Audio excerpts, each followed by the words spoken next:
C'est parti.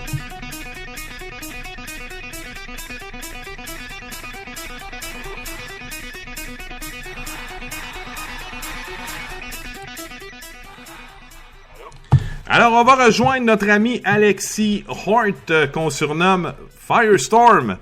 Et Firestorm est présentement entre deux shows de la WWE. Je pense qu'il était à Raw hier et il s'en va pour le show de Next de mercredi.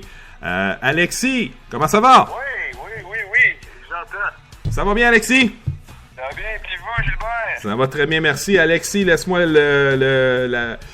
l'occasion de te souhaiter la bienvenue dans l'équipe de Parlons Sport. Et, merci, ça fait plaisir. Personnellement, je suis très heureux, étant moi-même un fan de WWE, qu'on a un connaisseur comme ça au bout du fil. Alors, j'ai une question que je me pose, Alexis, avant qu'on commence. Il y a beaucoup de shows présentement à la télévision là, de la WWE. Presque tous les soirs de la semaine sont bookés. C'est quoi les différents shows là, qu'on peut assister là, à la WWE?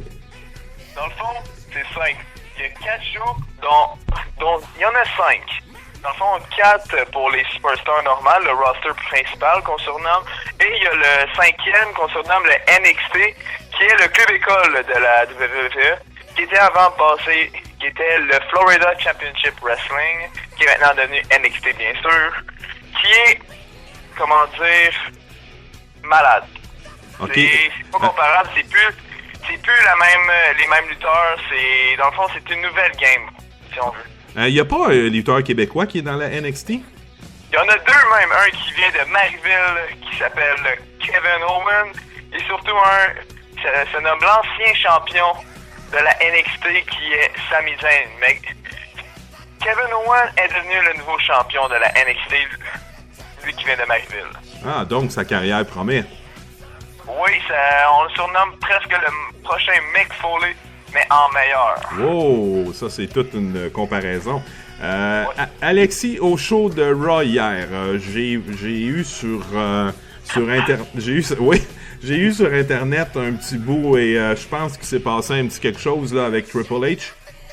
Oui, dans le fond, Triple H hier qui s'est pogné avec Ric Flair, si on veut, par rapport à Sting, qui a même bousculé Ric Flair, et je pense que c'est une mauvaise chose que ce qu'il a fait, parce que Triple H, il en doit beaucoup à Ric Flair. Oui, absolument, puis je pense que Ric Flair a parlé après l'émission en disant qu'il était toujours avec Triple H quand même, là. Oui, c'est surtout, il l'accepte comme qui est, dans le fond, tu sais, ça a été un de ses bons amis pendant combien d'années, c'est pas une petite affaire qui va faire ça, mais il l'a vraiment pas pris, dans le fond. Peut-être on sait jamais, peut-être qu'il va se retrouver du bon à Sting.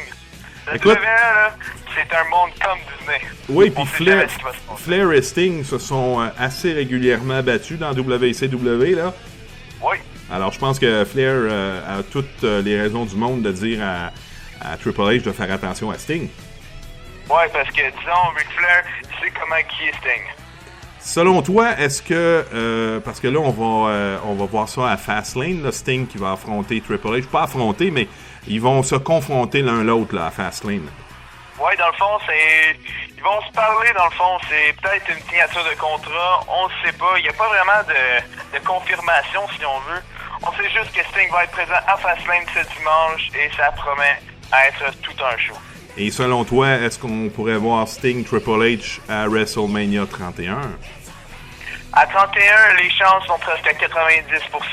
Sting, selon les prochaines rumeurs, serait l'adversaire de Triple H. Et ça serait même le main event, le dernier show de la soirée qui pourrait ce serait les deux qui s'affronteraient dans le fond. Wow, ça promet. Alexis, au niveau de Fastlane en fin de semaine, quels sont les combats à surveiller? Dans le fond, moi, j'en ai deux que j'attends grandement. C'est surtout le combat United States Champion entre Rusev et John Cena. Dans le fond, John Cena, c'est toujours été un lutteur qui était dans les hautes cartes. Maintenant, il est rendu vieux, il est rendu à 37 ans, notre John. Oui. Mais maintenant, ce qu'ils veulent faire, c'est qu'ils veulent mettre les ceintures comme mineures, si on veut, comme la Intercontinentale et la US Champion. Ils veulent les mettre plus importantes parce que dans le temps, exemple, quand c'était la Ruthless Aggression, si on veut, c'est l'ère entre quand il y avait Brock Lesnar, les Goldberg à la WWE, la fin de Stone Cold même, c'est toutes ces heures-là. Oui. Ces deux titres étaient très importants, pas aussi importants que la World Heavyweight et la WWE Champion, mais quand même, il était grandement important. Et c'est ce qu'ils veulent faire, ils veulent mettre les ceintures mineures plus haut dans les cartes, donc c'est pour ça que John Cena fait partie d'un combat pour la Championship. Wow, ça promet à Fastlane énormément. Je pense qu'on a une super de belle carte pour Fastlane en fin de semaine. Le combat que j'attends le plus, c'est le combat pour l'aspirant numéro 1 pour le titre de la WWE entre Roman Reigns et Daniel Bryan. J'allais justement t'en parler. Un des meilleurs combats. Ça va être le combat à surveiller. J'allais justement t'en parler. Daniel Bryan, qui est ton favori? Oui, Daniel Bryan, qui est pour moi un très bon lutteur, tant sur le ring qu'au micro, il peut faire de tout. Avant que CM Punk part, c'était, pour moi, Daniel Bryan et CM Punk, c'était presque du monde pareil. Il était là autant sur le ring que au micro. Mais Daniel Bryan, je trouve qu'il y a quelque chose de plus que CM Punk, malgré que Punk a quelque chose aussi qui, on dirait que c'est pas les mêmes sortes de lutteurs dans le fond, mais c'est. Il y a d'excellents lutteurs. En tout cas, je regardais dernièrement le roster et je pense que la WWE a rarement été aussi talentueuse que ça. Oui, surtout avec les jeunes qui s'en viennent, avec le futur, surtout à la NXT. Dans le fond, avec les Adrian Neville, les Hideo Itami, surtout les Kevin Owens et les Sami Zayn, ça promet être un très beau futur. Surtout avec lui qu'on devrait surveiller plus tard, c'est Finn Balor, le lutteur avec un look un peu comme... il est beaucoup maquillé. Quel costume, hein? Oui. Wow! Ça nous fait penser les belles années de Warrior et tout ça, là, mais j'avoue que son costume est assez impressionnant. Là. Oui, vraiment. D'autres choses à nous parler, Alexis, avant de te laisser aller? Surtout, ce que je voudrais parler, c'est surtout du WrestleMania qui promet être tout un WrestleMania qui risque peut-être, mais selon moi, l'avant-dernier combat de l'Undertaker qui risque d'affronter ce certain bizarre Bray Wyatt qui sort de l'ordinaire, mais qui est un lutteur extraordinaire. Ouais, on dit que ça pourrait être le nouveau Undertaker. Oui, puis non, mais c'est pas le même style. Dans le fond, tu sais, c'est... On sait pas ce que le futur va nous donner, mais Bray Wyatt... Je suis peut-être d'accord avec ton point. Je pense que c'est peut-être le prochain Undertaker, lui qui fait peur un peu. Il est bizarre, en tout cas. Ça sera pas pareil comme le Deadman. Y a-tu des combats de signés pour WrestleMania ou on va attendre à Fastlane? On va attendre à Fastlane, mais disons que Brock Lesnar, c'est sûr qu'il va se battre contre le... Personnellement, moi je pense que ça va être un triple threat match pour la WWE World Heavyweight Champion. Ah oui. Ça va être Roman Reigns contre Daniel Bryan et Brock Lesnar, oui. Ah, wow, ça promet. Alexis, écoute, le temps file. Je te remercie énormément de nous avoir parlé de la lutte WWE. Oui.